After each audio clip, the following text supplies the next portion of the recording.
Isn't it unfeasible to give up everything we have?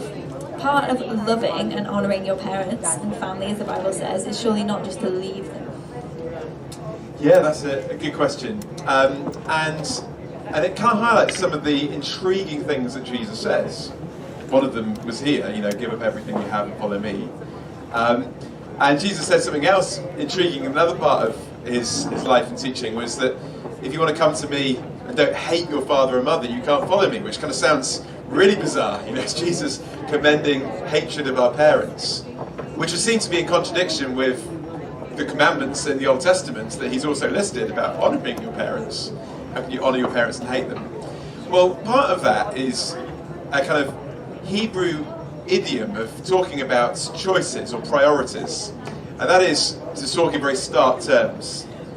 To say that your love for someone is such that your love for someone else seems like hatred in comparison. It's not saying that you literally hate your parents, but it's to say actually it's an order of priority.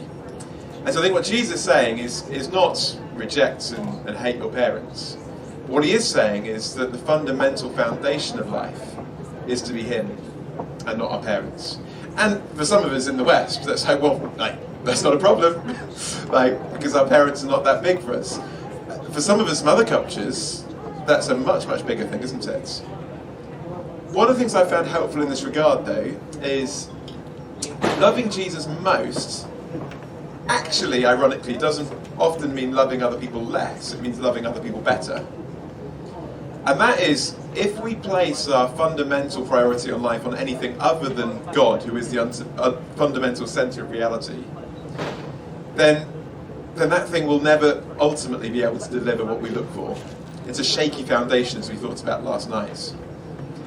But if we place our ultimate identity and belonging and hopes in Jesus as God's revelation for us, then actually that means that we're freed to love other people better, because we don't put the weight of expectation and the burden of expectation on them that they can't actually fulfill.